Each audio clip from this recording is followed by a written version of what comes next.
government intend to engender this cooperation? Because you have said we're not there yet. Is the relationship frosty between the federal government and the states governors of the states that the state of emergency has been declared? Is the relationship between them frosty? I cannot say that this relationship is frosty, but from the utterances and from the things that I hear,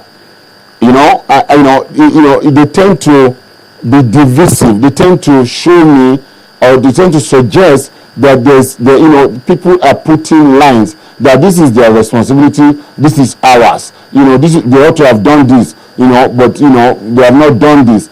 It cannot be like that. In a war situation, everybody's hand is on deck. Even if you notice a lapse somewhere, you quickly call, because people's lives are, at risk here. We must all pull together. I am not seeing that yet, especially from the grounds, where these issues, are raging. I'm not seeing, there's still a mentality. Even when I listened to the maybe gentleman who you spoke to in Adamawa, I can still see some subdued, discomfort, in his voice. It is not that, when we had this, we did this, we called this, it's not like that. It is, it's as if, there is a crisis, and it is not our duty to protect people in the camp. It is somebody else's duty, and all that. And then you also look at the classic information that we do get on television and in newspapers. People say, there are 17, please let me make this point. There are 17 Hilux buses, there are 13 Hilux buses, there are 9. Now, these Hilux buses full of insurgents do not come from the ground or drop from the sky.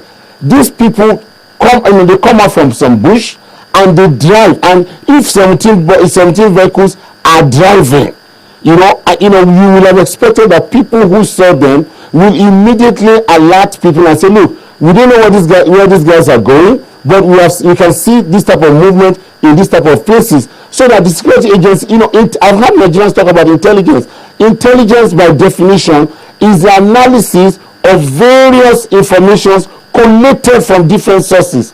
But if informations are not available, what can you collect?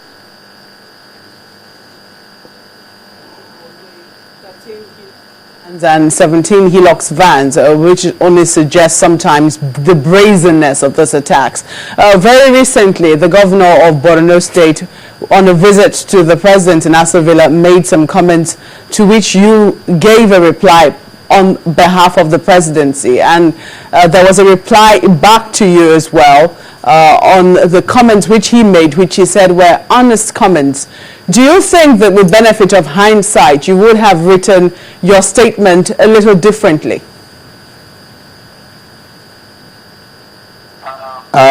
Malcolm, I did not make any outlandish statement. The governor said that the insurgents, we cannot defeat them. They are better armed. That is not a good thing to say. That is not a good thing to say. And I don't have any regrets for making those statements. You cannot put down an army that is fighting and where people are losing their lives. Even if you feel that there are some shortcomings, as you have held a meeting with the President of the Federal Republic of Nigeria, as the chief security officer of your state, and as the chief political officer also, there's no need to demoralize the fighting force that you yourself rely on publicly. That there's something they call obligation of nobility. The office of a governor is a noble office. Attached to it are noble demands. There are certain things that a lead, for instance, in a family, the head of the family, there's certain information you have, that you just don't say openly to your children, because they will lose heart, they will lose mind.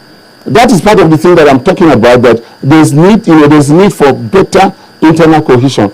I don't have any regrets for what I said. what I said is, is a patriotic thing to say. It is not their fight against us or us against them. The Nigerian army, even if President Goodluck Jonathan lives today, you are not going to import an army from Ghana. It is still the same people. These are our people. These are our children. These are our husbands who have volunteered to lay down their lives so that our people can have peace. So if these are the people we are going to use, these are people we are going to rely on, you cannot publicly desecrate them. It is not acceptable. It is not right. It is bad convention. Dr. Okupe, but do you think that such back and forth, do you think that it engenders cooperation? Because the Borno State governor said he was making an honest giving an honest assessment, and he didn't try to put down, just a moment, sir. He did not try to put down the Nigerian army. He said that given the circumstances they found themselves in, they are trying their best. And he said it twice in his statement.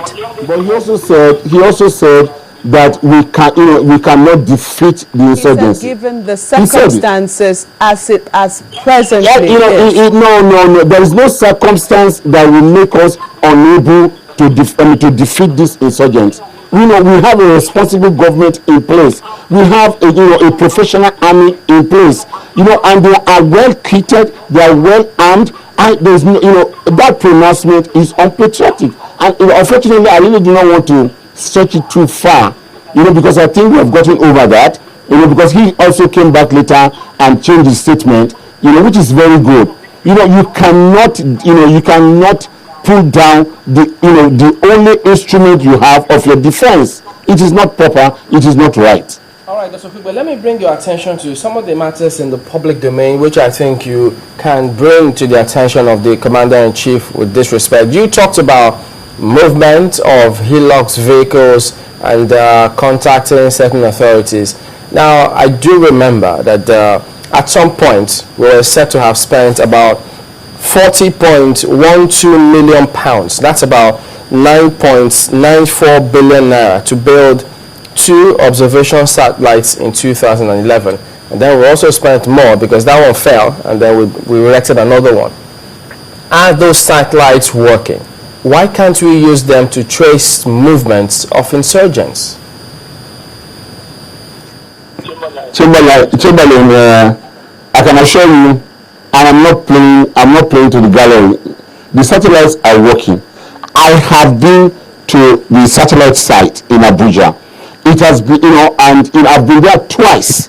And even on one of the occasions I was lucky when the satellite was passing over Abuja.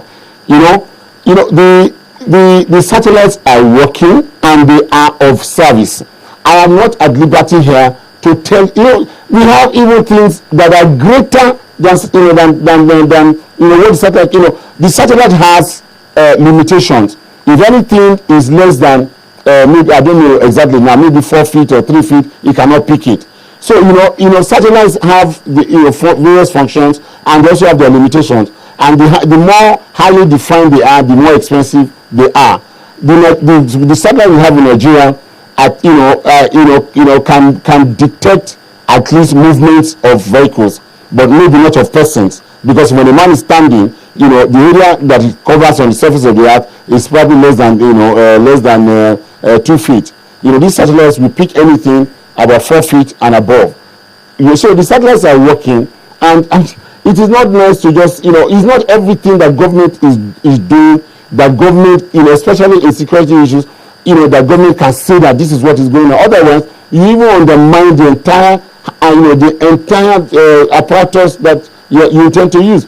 For instance, I tell you, our security agencies were able to detect a man in Hadija in Kano loading bombs and things into a petroleum vehicle, and they followed him all the way from Hadija all the way to Sokoto, where they were trying to see what he was going to do, who was going to meet and all that, until they finally stopped him somewhere in Sokoto State and arrested him. It's the same security people were people who in Kano I can tell you openly today that it was not human intelligence, it was technological intelligence that was able to detect, ammunition below bunkers in Kano. We have such architecture. I can also tell you, let me make this final point. I can also tell you that if you remember the event that happened in the US, where some two brothers, were going through a bomb and all that, and the whole city was shut down and all that. The technology that was used is available in Nigeria. I have seen it. So it is we are engaging, or we are engaged in a serious warfare that has become internationalized. So people are doing a lot